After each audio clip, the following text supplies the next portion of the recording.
Assalamualaikum warahmatullahi wabarakatuh. Perkenalkan, saya Nadia Maira Husna dari kelas 2 BGA. Nah, hari ini saya mendapatkan konseling nih dengan inisial AL. AL merupakan orang yang pendiam dan suka untuk belajar. Dia memasuki jenjang perkuliahan pada tahun 2020. Saat akan menjalani perkuliahan, dia kaget atas kebijakan yang mewajibkan seluruh mahasiswa di universitasnya untuk mondok.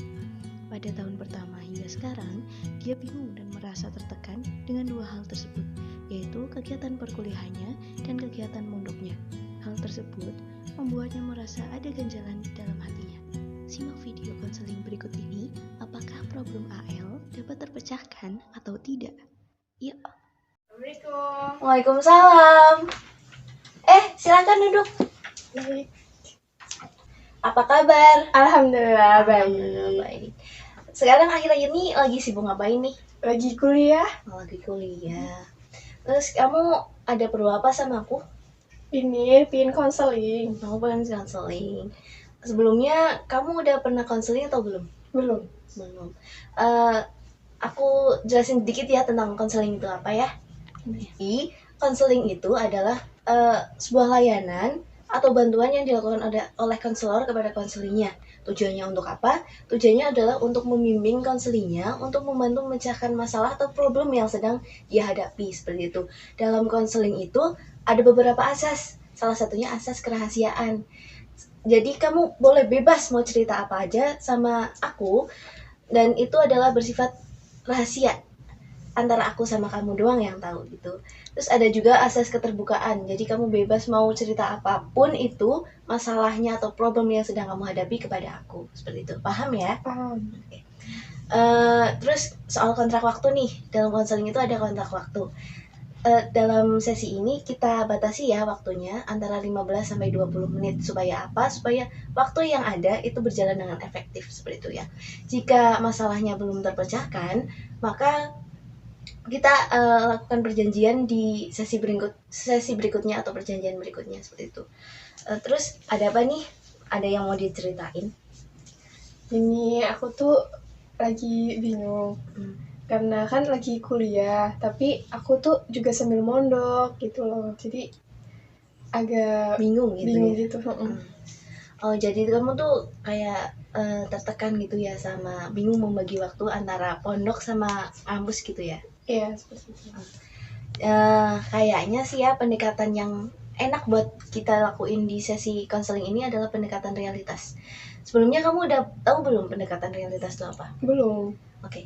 Pendekatan realitas itu adalah pendekatan dalam konseling yang berfokus pada masa kini dan masa yang akan datang, sehingga konseling atau kamu dapat memecahkan masalah kamu dengan baik dan juga tenang di masa kini dan masa yang akan datang, seperti itu ya.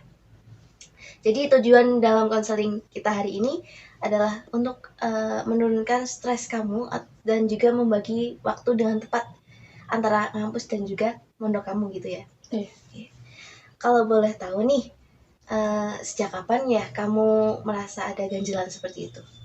Sebenarnya sih dari awal masuk kuliah kan. Soalnya kan sebelumnya itu aku tidak pernah sekolah gitu ya sambil mondok. Nah, di kampusku ini kan wajib untuk mondok gitu kan. Terus apalagi saat ini tuh lagi banyak-banyaknya tugas. Terus di pondok juga harus hafalan terus kan. Nah, di situ tuh bingung banget kayak gimana ya solusinya gitu ya. Terus kalau stres itu datang, kamu biasanya ngapain? Kalau aku sih seringnya main HP, kalau enggak ya tidur gitu. Oh gitu ya. Terus kalau udah ngelakuin seperti itu, apakah stres itu akan hilang atau cuma hilang sementara? Hilang sementara sih. Hilang sementara. Terus kan kamu mondok sini sama ngampus juga. Menurut kamu bagaimana langkah yang tepat untuk menyeimbangkan antara kedua hal tersebut?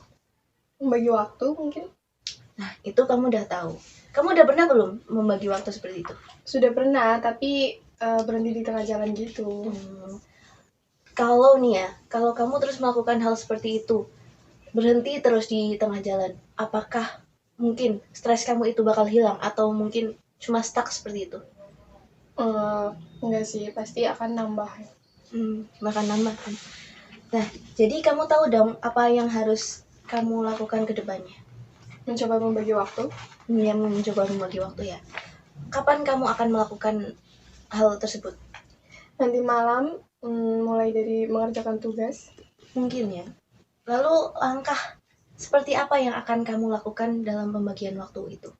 Dengan membuat to-do list yang yang disertai dengan waktunya. Kira-kira kalau kamu udah membuat to-do list dengan waktu itu, apakah kamu dapat mempertahankannya? Bagaimana kamu mempertahankan supaya tidak berhenti di tengah jalan? Disiplin dengan waktu yang ada, terus konsisten gitu sih. Nah, benar sekali. Tidak usah buru-buru. Buatlah to-do list sesuai dengan standar prioritas. Contohnya nih, tugas mana yang deadline-nya paling mepet. Nah, tugas itulah yang pertama kali kamu buat. Atau mungkin kamu lagi pengen ngerjain tugas apa nih, supaya dalam proses pengerjaan tugas itu kamu tidak merasa tertekan, kamu bisa menikmati proses pembuatannya itu. Kemudian jangan lupa mengerjakannya dengan konsisten dan juga disiplin, seperti itu ya. Wah, iya benar. Ya, benar sekali. Selalu ingat, jika ada kemauan pasti ada jalan. Jalani dengan sabar ya. Maka semua akan berakhir dengan manis pada akhirnya. Kemudian selalu ingat bahwa orang-orang di luar sana banyak yang mengalami hal seperti kamu, atau mungkin lebih parah dari yang kamu lakukan, yang kamu alami seperti itu. Makasih banyak, Nat. Aku jadi tahu apa yang harus aku lakukan. Iya, sama-sama. Semoga kamu dapat menjalani hari-hari kamu dengan bahagia ya, dan dengan riang, tidak ada tekanan lagi, stres-stres lagi, atau masalah tentang pembagian waktu itu lagi ya. Aku yakin kamu bisa kok. Mungkin ada lagi yang mau diceritain atau apa gitu? Enggak sih. Ya, cukup gitu. Kalau ada apa-apa cerita aja sama aku, calling lah, pasti aku itu kok bisa, boleh banget kamu cerita sama aku. Siap, pasti. Ya. Yaudah ya, Net. Makasih. Iya, sama-sama.